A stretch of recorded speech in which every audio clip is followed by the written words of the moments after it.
friends, my name is Shruti Sharma and my roll number is 19/0147.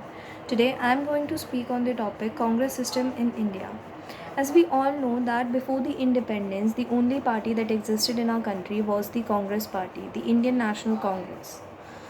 In the early times, the India was under the colonial rule. During that time, the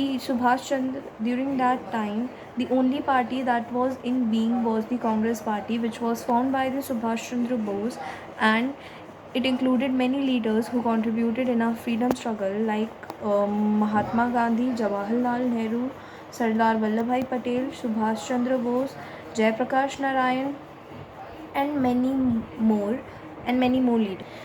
The British government worked in India and the country followed the British command. It was in 1885 the first modern nationalist movement to emerge in the British Empire and in Asia and Africa from the late 19th century, and especially after 1920 under the leadership of Mahatma Gandhi. Congress became the principal leader of the Indian independence movement. Congress led India to independence from Great Britain. Congress social policy was based upon the Gandhian principle of Sarvodaya.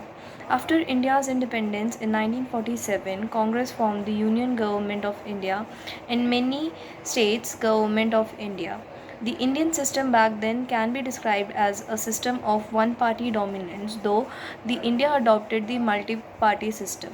And it was because in 1947 the Congress, which functioned as a broad based nationalist movement before independence, transformed itself into the dominant political party of the nation.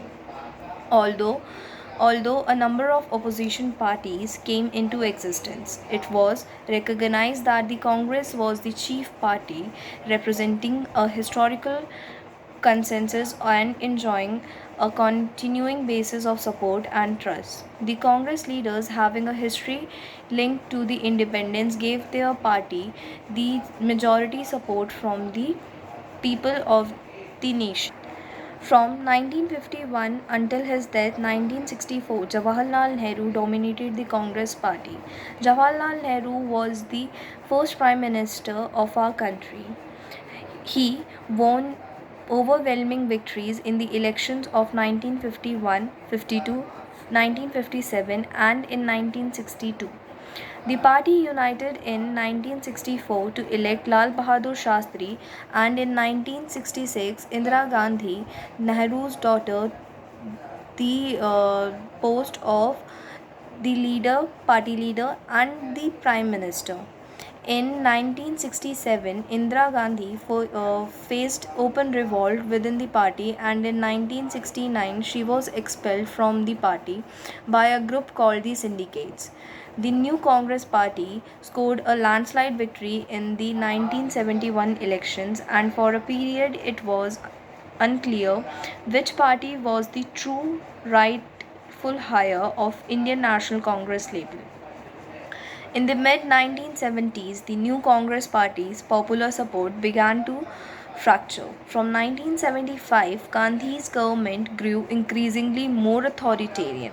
In the parliamentary elections held in March 1971, the opposition party, Bharatiya Janata Party, scored a landslide victory over the Congress Party, winning 295 seats in the Lok Sabha against 153 for the Congress. Gandhi herself lost her opposition. On 2nd January 1978, she and her followers succeeded and formed a new opposition party, popularly called Congress I, the I signifying Indira Gandhi.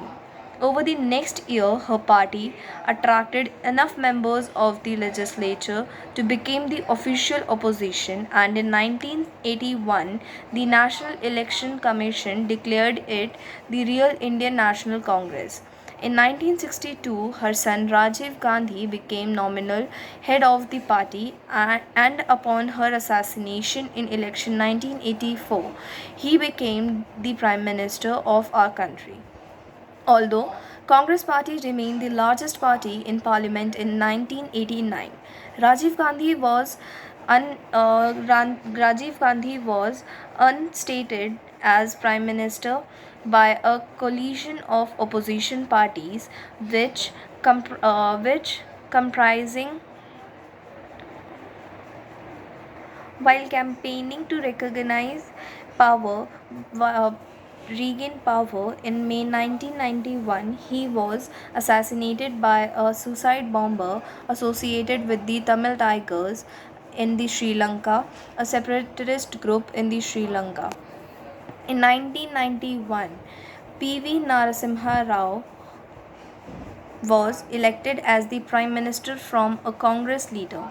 In contrast to the party's historical social policies, Rao embraced economic liberalization.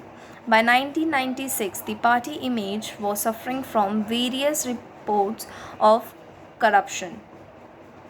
Rao subsequently resigned as Prime Minister and in September as party leader.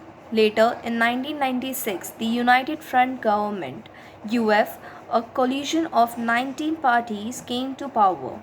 In November 1997, the Congress Party withdrew its support from the UF, prompting elections in February 1998.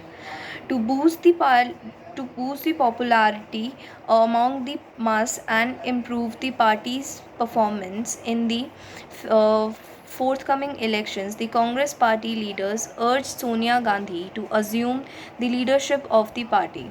After 1998 elections, after the 1998 elections, Kesri resigned as party president and Sonia Gandhi assumed the leadership of the party. National parliamentary elections were again held in 1999 when one of the BJP's major allies, the All India Providian the All India Dravidian Progressive Federation Party withdrew its support in 2004 after facing worse electoral performance. The Congress regained power. Gandhi, however, declined an invitation to become prime minister and indeed support Mohan Singh, a former finance minister who in May 2004 became Congress' first Sikh prime minister. The party again in 2004 gained majority of in 2004 in 2004 gained party and the party again in 2004 gained majority of seats and remained in power. By the 2014 Lok Sabha polling, however, the party had lost much of its popular support, mainly because of several years of poor economic conditions in the country and growing discontent over a series of corruption scandals involving government officials. However, the BJP and its leading candidates Narendra Modi successfully won over the electorates. And further, in 2014 and later on, the Bharatiya Janata Party gained majority of support in our country, and the Congress Party kept losing its power in our country. Thus, it signifyingly stated the decline of the Congress system in our country.